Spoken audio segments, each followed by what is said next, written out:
Hey screen printers, it's Ryan from Ryonet. And in this screen printing instructional video, we're going to be showing you doing a two-color print using our Green Galaxy water-based inks. Comet White is our underbase, and then Mars Red is the overprint. Now we're actually going on an American Apparel track shirt, which is a tri-blend shirt. Now typically when you're printing on polyester shirts or polyester blend shirts, you need to make sure that you're using a low cure ink.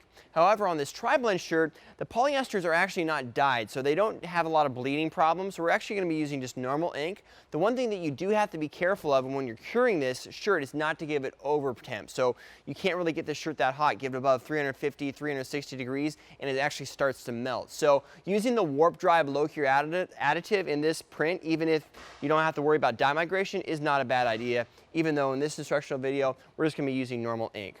So first of all, let's talk about mesh. We're going to be using the same screen just for demonstration purposes here.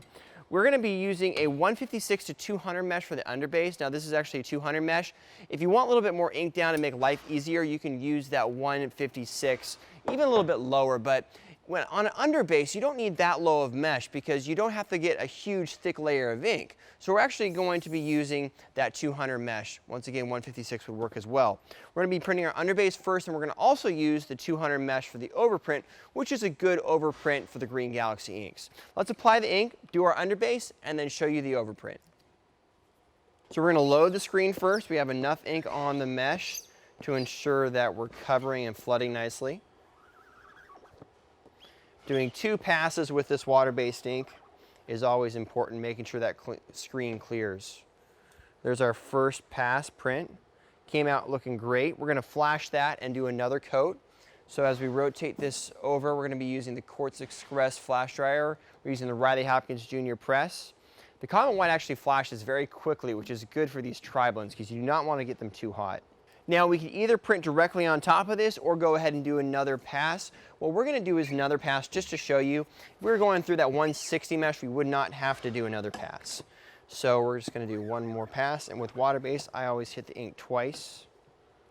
That shows you how bright Comet White can be even through a 200 mesh. Now for the overprint, we're going to go ahead and load the Mars Red. Now when overprinting water-based, a couple things to keep in mind. One, you really want to make sure that your underbase is dry. If it's a little wet, the ink will actually kind of muddy together. Instead of looking nice and bright, it's going to look very pastel. So that's one thing to keep in mind. The second thing is proper off contact, of course. You don't want to have that screen pull the ink back up with it. Third is also good screen mesh. So we're using a 200 mesh, like a medium mesh. If you use too low of a mesh when printing water-based over other water-based, the ink will lay way too much ink down. It's going to just flood all over the place. And if you use too high of a mesh, it won't lay enough ink down. So we're trying this medium mesh. We'll load some Mars right in there. We're going to flood up, and then I'm going to push back on this one. I like to push the colors of the overprint to kind of control the speed and the angle a little bit more. We don't want to put too much pressure to smash it, but we also want to put not enough pressure. We definitely want to make sure we have this medium pressure going on here, medium angle, to get a nice, good overprint. We're going to hit this twice, flooding in between. And we want to make sure that our screen releases nicely, which it did. Now let's check it out. All right, there's our overprint on the Comet White, nice and bright colors, continuing to be a nice soft hand because this is all water-based. The mesh has worked out perfectly. We got a nice bright red on top of a nice soft white. So that 200 mesh range worked out great for this underbase and overprint. There's our final print. Now we're going to do a final cure. This ink needs to dwell for about 90 seconds at 330 degrees. Now you can get it hotter to actually lower that dwell time. However, keep in mind this is a tri-blend shirt, so if you get the shirt too hot, it's going to kind of shrink up.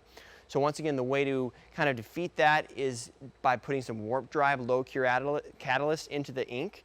And by doing that, you can lower the temperature this ink actually needs to cure to about 260 degrees so that you don't have to get the ink that hot at all.